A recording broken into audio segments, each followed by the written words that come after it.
tonight. We're tag teaming. We are members of a large research group, and so we didn't think it would be fair for just one of us to be up here, so we're going to double team this. My name's Christie Batson. I'm an associate professor in the Department of Sociology. I'm Barb Brents. I'm a professor in the Sociology Department.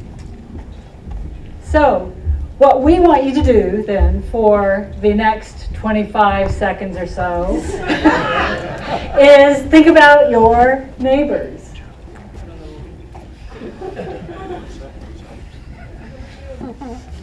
Keep thinking.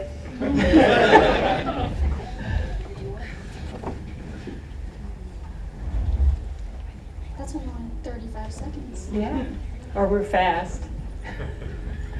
Well, this is the first time we've done anything like this, so, and we were told that this kind of thing would be the most entertaining part of the evening. But obviously that wasn't true with the people that went before us. Well, now, think about your neighbor.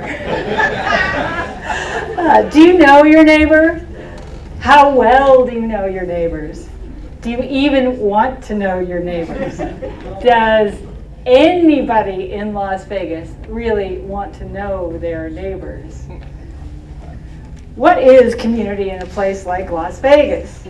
We in the Sociology Department at UNLV have been intrigued with this question. How do we find belonging and happiness in a fast-paced, fragmented urban environment where we are more often online or in our cars than on our porch? Research shows that we used to connect to place through neighborhoods. There we formed friendships and social networks, accessed resources, and built a sense of pride that was the foundation of civic life and community. But community in Las Vegas, years of fast growth gave us a booming economy and urban sprawl. We accepted the popular picture of Las Vegas as an alienated wasteland. Happiness was a fancy house in a slick new suburb. But garages and gates were better than nosy neighbors. But no one ever systematically examined this. And so we in the Sociology Department started asking these questions. The Las Vegas Metropolitan Area Social Survey was a large valley-wide study that we conducted in 2010. Through surveys, focus groups, and fieldwork, we looked at neighborhoods and we asked people, where do they find attachment and belonging and community?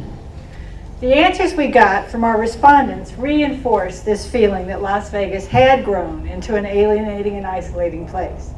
Participants in focus groups told us it's like nobody really gets too close because people move a lot. The ground just moves a lot. It's a transient town and hard to get a hold of things. Yet there were contradictions between what initially drew us here and what we seem to want now. We were drawn to the opportunities, the chance to start fresh, and the excitement of growth, but as some people told us, the newness had a downside. The loss of history was unfortunate. And so we started this study asking questions about attachment in a fast-growing city. But in the middle of the city, the economy collapsed. In the middle of our study, the economy collapsed. And people lost their jobs and people lost their homes. And now people were just stuck here. So then we asked, well, how did the economic collapse affect community and neighborhood belonging in this type of environment? And we found, not surprisingly, that the foreclosure crisis took a widespread toll on our neighborhoods here. Forget about property values going down, because that isn't even it. It's a deteriorating neighborhood because of what's happened. So much for our fancy homes and the slick new developments. But really, behind the negative statements, there was kind of a different story about contemporary community. Our study found three main things. First, people wanted social connections, and they did want it in their neighborhoods. While lots of people moved here for jobs or fancy houses, their talk belied a kind of longing for the neighborhood connections.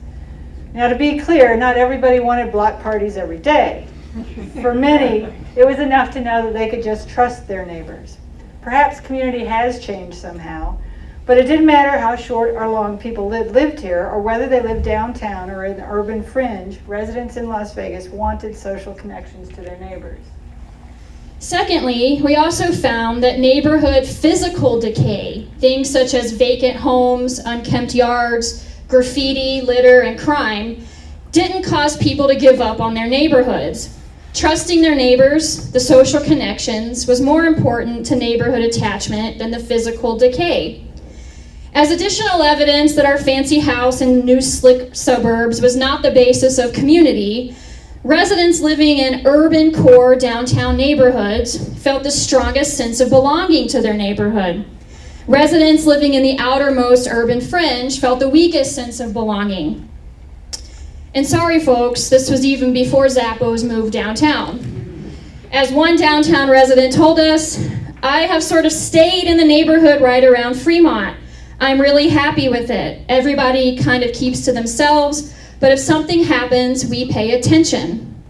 Now the third thing we found is that there's, and this is probably our most interesting finding, there's something interesting about being in Las Vegas that we attach to, even amid all the flux and turmoil. Contrary to research on other places, people here are more attached to the city than their neighborhood. And the longer you live here, the stronger that is. People told us it was the excitement of the 24-hour town or the celebrity status of just being from Las Vegas. But there is also that thing we have, that history of defiance against traditional norms, rebellion against what is supposed to be, a sense of endless possibility, a distinct Las Vegas identity that remains even in spite of the recession. So we need more research. Our study did reveal that some important ideas to consider in moving forward, including first, people haven't given up on their neighborhoods for their community. Second, the social environment matters more than the physical environment in important ways. And third, there is a Vegas identity that binds us all together. So just what this all means is the big question. What does it mean that we've bonded to more to the idea of being a Las Vegan than to the person next door? Social connections build civic involvement even amidst neighborhood decay. But how long can this last? And can smartphones build resources, networks, and civic life in the same way that our neighborhoods have? We need to know the answers to these questions in order to envision a realistic future and build a sustainable Las Vegas.